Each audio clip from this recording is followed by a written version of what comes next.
Smart 24, Driving Business.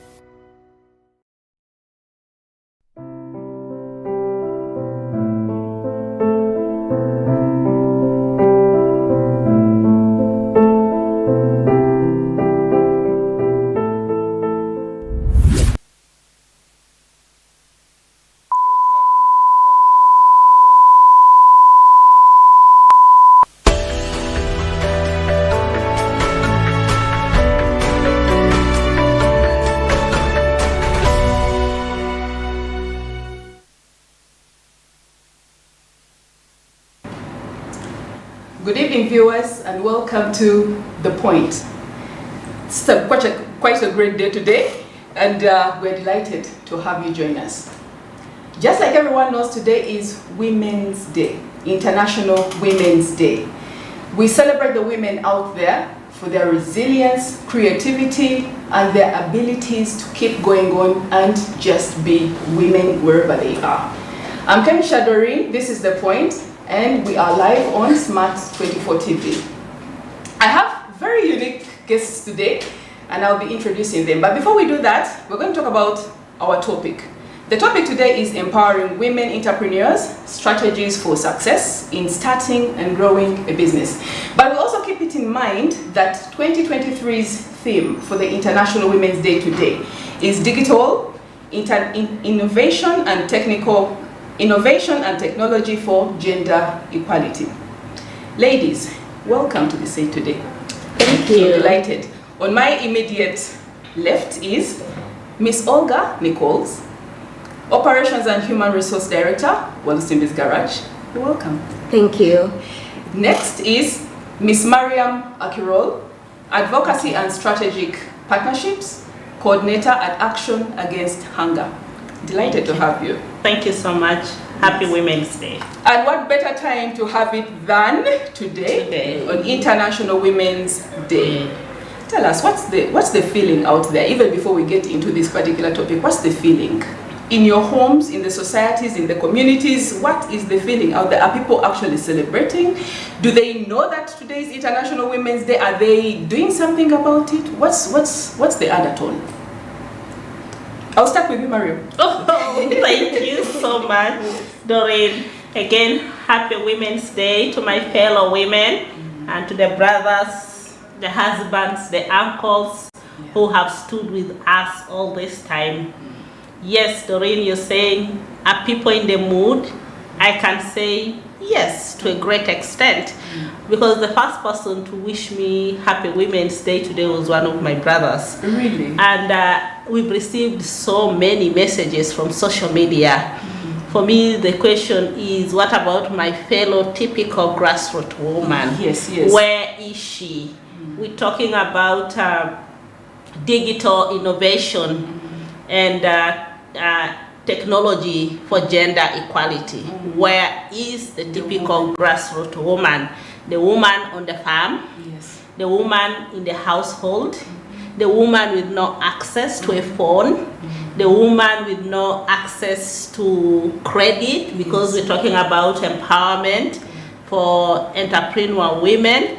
We also know that the typical grassroots women are doing lots of innovation with the kitchen gardens, ensuring that they have fresh food throughout the year. That is an innovation that nobody talks about. We're also seeing them joining the village saving groups, and sometimes we've seen fellow women lose their lives because the men want them to receive that loan from a saving scheme, want to take it to marry another woman, want to take it to drink it. And these are real stories. So these are the stories that we need to be talking about as we talk about innovation, technology. What about skilling the typical grassroots woman? This is an agricultural economy. It's the woman on the garden. During the lockdown, the agriculture sector did not lock down. They fed us. I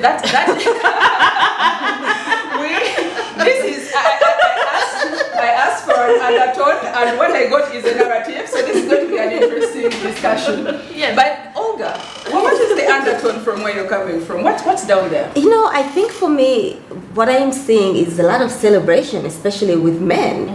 just appreciating, women as, what we bring to society and what we bring to our communities. True. So just like you got some messages, I got some messages this morning, and a lot of them were from, the men in my life, my brothers, my cousins, my friends, just saying, Happy Women's Day, and just celebrating and acknowledging, the kind of women that we are and how important we are to society. It's a beautiful thing to be acknowledged, to be appreciated. Absolutely. And I remember just before we even started the show, you remember what we talked about? Yes. We said, I wonder what the rural woman is thinking about, is doing right now.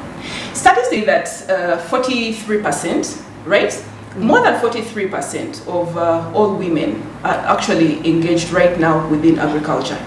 More than that. Absolutely. Right? And Uganda being hinged on agriculture, this is quite more women. A big part of Uganda's women are right now involved.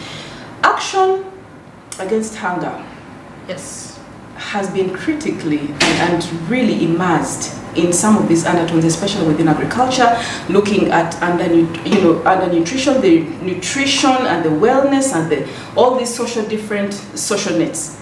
Yes. What is there right now within the organization that you come from, especially in regards to livelihoods? What is working right now? There's different strategies. Thank you very much. I think for Action Against Hunger, that is a global leader in the movement to end hunger for everyone, for once and for good. Talking about work here at home in Uganda, in humanitarian and development work, is the different livelihood programs for both refugees and host communities. One of them is ensuring that our refugees and also host communities have access to land for production, water for production, waini Nachivale, waini Kichiriandongo, Changwali, Ajuma na Niyumbe. And in terms of supporting women have been very creative in following up fellow women with malnourished children. We have what we call the mother care groups. These are women who are following up mothers of reproductive age with malnourished children to ensure that they pick up and they are able to continue with productivity.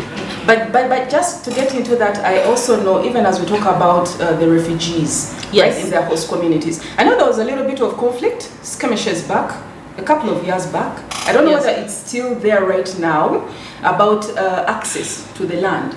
And I remember some of the host communities must have been part of Kiriadongo were saying that this is our land, let the refugees go back, they're eating into blah, blah, blah. I think What was that all about? I think that was in Chukube. You know that there was quite a big number of host communities that lost their land in Chukube, but we want to applaud our government for trying to bridge the gap through the office of the Prime Minister, that now there's government land that the office of the Prime Minister manages, that they give out to refugees.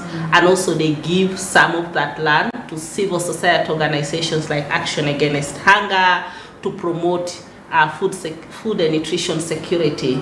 So the challenge that we now see is that because we have increased influx of refugees, the land is becoming small. You'll also see some of the refugees that have been in Uganda for a longer time being taken off from some of the land to be able to give the arriving refugees some bit of land. We have seen that with my eye in Chiri and Dongo, where the refugees are saying we are moving into livelihoods, we're getting off the food aid to livelihoods, but the land is not sufficient for us to grow food.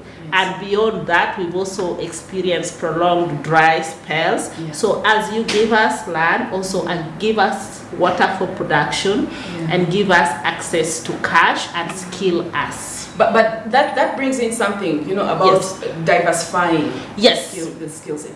Diversifying, but I'm happy that UNHCR, WFP, Office of the Prime Minister, and even institutions like Action Against Hunger, the World Vision, and everybody is adjusting to resilience, climate adaptation, and skilling. Now, I'm also happy as a Ugandan that the priorities are also being given to the host communities. You know, when there is cohesion with the host communities, then that makes life easy. As an advocacy person, I did start an advocacy campaign on communal production, consumption, and marketing of nutritious food crops. I engaged the landlords within the communities, and they were able to donate 3,880 acres of land. Wow. And people in those districts of the Right to Grow project funded by the Dutch government, actually they have grown food. I was so excited to go in January to see. Definitely. Yes. So and when you talk about donating the land, is it on a rental basis? Not even, you know, this Doreen, we had community dialogues. People in Germany, in Yumbe still have virgin land, you know. Yes, yes. So we have landlords with chunk of land that was redundant. So with the parish chiefs, with the local government, we decided to say, let's try this and see how communities can help each other. Yeah. You can't believe the demand and the willingness of the community to donate land. Yes. And these are So we have about... We don't get to hear quite a lot Yeah, about so this. I'm happy for, you know, I learned this in my previous work when I was doing regional work, for building nutritious food project, and I saw that in Nigeria and Tanzania, and I said, let me try this with the Ugandan communities, and it's working so well. I went in January, people have harvested, and they're looking forward to this season. That's lovely. We're going to talk about the food. Yes, so We're going to have to talk about the foods just slightly after, and my focus will actually be on the indigenous foods. absolutely. But talking about adapting, Olga, Yes. I know for sure Walusimbi's Garage is renowned. It's a brand, it's a legacy, you know? And this is a garage that has been one of the oldest car dealerships. Absolutely. Sole importer and distributor of new Toyota vehicles, Suzuki and Yamaha motorcycles. I've never ridden one, but I say it like I have. They also offer sales, so many different services. Yes. I know for sure that you haven't been in the country for long, Right. yes, and had to return. Yes. Now, whenever you came back, there was definitely a changing, environment, business environment. Tell us about the adaptations. How are you getting into, because there are so many different things that are changing. How are you adapting? Because the client demands are there. Yes. The different environment, the society is there. As a business, how are you adapting? Well, good question. Adapting is the key word. Yeah. Clearly, adapting takes time. Yeah. So it wasn't, one moment or defining moment of, hey, I've adapted, I'm here now. It's every single day discovering that I'm learning. While I may have experience in business, I'm in a different economy. Yeah. I've had experience in global economies, but this is Uganda. It's totally different work ethic, different currency. Everything's so different. So as time goes on, I learn to adjust. I do not change my principles, because that's what got me where I am, and that's what makes you successful in business. But you adjust to the community, to the way things are done. If, for example, some things take a long time to accomplish, because it's a more laid-back community. So I do not adjust in that I don't meet my deadlines, but more so realize, okay, this is going to take a longer time. How do I plan for it? So, those kind of things, have helped me. And I've also learned that I don't know everything. You can have a lot of experience, you can have education, but, I don't know everything. And so I've learned to, keep learning and also learn from everybody. I do have mentors, and I have people that I've known for a long time in business and, socially and personally. But also at the same time, there are new people I'm meeting, and I'm realizing, okay, everybody has something to teach me. One, kudos. We celebrate you. I thought about it, Walusimbi's Garage. I think we sometimes downplay the attitudes and the difference. Yes? I'm thinking about Walusimbi's Garage. I'm thinking about Olga. Yes, petite frame. Right. You come into a typically male-dominated space, Yes. right? And yes, you may have the backing, you may have this and that, but there is that person, the client, that walks in and says you can't handle, immediately judgmentally. And yet you've got beautiful ideas, right? Right. But you have that attitude, which really cuts across even to other international spaces. Yes. Definitely, because this is typically male-dominated. Oh, absolutely, yes. But now we also have a very hugely patriarchal society. Yes. So that's two in one. Yes. How do you even manage Right. How do you even manage? You know, the good thing is that, you know, I've been blessed that I've had really good mentors in my life. You know, people who have instilled that confidence inside me, so that, you know, when I wake up, I'm not looking for it from other people. It's something that's been instilled inside of me. As a matter of fact, you know, when I came to Uganda 2 months ago is when people started reminding me of being a woman. Oh, yes. You know, my confidence inside was, hey, I can do this. You know, regardless of what I look like, regardless of what my background is, my social background, my, you know, my skills. It was from the inside that, you know, the people who mentored me, that nurtured me, yes, this told me that I can do what I set out to do. So even in my stature, you know, sometimes I'll have people look at me like, oh, this is not what I was expecting for a boss. This is not what I was expecting, you know, to deal with. But, you know, once you know what you're doing and once, you know, you continue, yes, yeah, you're self-aware, then it's a lot easier to be able to stand, you know, in these male-dominated fields and say, hey, I belong here. I can do this as well. I think I find it very interesting, right? Because you both come from different spaces, right? But they're women thriving and vibrant within these spaces. Yes. Olga, you took over something that you are in a space that was already established. It's literally a legacy. You have to keep growing it. Correct. Yes? As an entrepreneur, you have to keep growing it. But because there is a lot of creativity and innovation going on, you also have to continuously look at the new spaces within that particular space. Yes. You are looking at starting up, especially with livelihoods, enabling capacity building at grassroots level, not only just for the refugees, but also others as well, other communities, the host communities.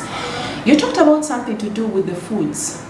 And I know for sure there's been quite a lot of malnutrition, undernutrition, and all that, right? Yes. So there's quite a lot talking about technology and innovation, which I know you are huge on. Yes, you are very huge on that. And talking about innovation and technology, what are you doing right now to tap into the resourcefulness of indigenous foods, especially when it comes to therapeutic foods? Yeah, so action against hunger generally is more into more into organic farming. Yes. And promoting the agronomic practices and using really qualified staff with experiences in the different field. And when we talk about innovation right now, is ensuring that there's water for production. Of course, there's the irrigation, the solar pumps. They tried these tipping things. We also reached the extent of doing the valley dams and then the water reservoirs within the households, where during the rain season, that the households are able to fetch water into that water reservoir and be able to water their crops. So that's the other part of the innovation, and also being able to promote conventionally bred nutrient-dense foods, the biofortified crops, the orange flesh sweet potatoes, iron-rich beans, the vitamin A maize, and also encouraging our refugees and our host communities to grow the indigenous crops, and also teaching them about climate smart agriculture. What about tapping into because when they come into Uganda, they come in the different refugees, definitely they come in with different wealth of knowledge. Yes. And different tastes and different delicacies. And are you able to also tap into that as well? So this is what we're also doing, you know, with the mother care groups. So the refugees in Uganda are almost living like they're in their homes when it comes to diet. I've seen it with my eyes when I go to Bidibidi, when I go to Maji, when I go to the refugee camps. You see them maintaining their culture. If you know that when you go to Changwali, you're going to meet the Congolese. It's more of the French, southwestern. Of course, then when you go to Nachivale, that's where you see the Somalis and also Eritreans and also the Congolese. When you go to Ajuman and Yumbe, South Sudanese, majority there, and also Chiriandongo. But also in Chiriandongo, remember that we have the internally displaced people from Bududa, and also those who came from northern during the LRA war.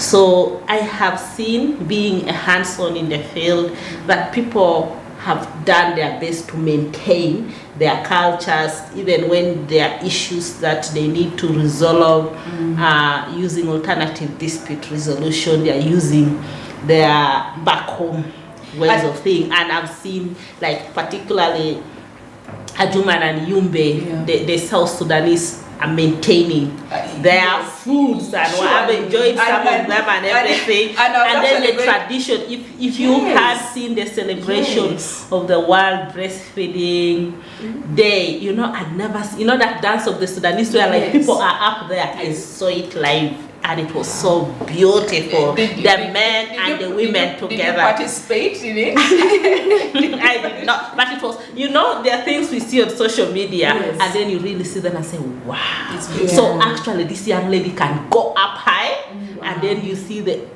older people. And one of the things that I like in them is the male involvement. Yes. This is the other thing that is really happening. Women and men working together, and I think if we want to empower women entrepreneurs, we need to involve. Nothing for women without the men, and nothing for men without the women, and nothing for children without the community. And the good thing about it is that there are lessons to be learned. Absolutely. Not only just in programming, but also the different strategies that the business community right now is adopting. Right. And one particular niche cannot really thrive in isolation. Absolutely. Doreen, I want to take you, if we're talking about empowering women entrepreneurs, we have to help them leverage the available opportunities. But the parish development. But before we get into that, let's just take a short break and then we'll be right back. Thank you.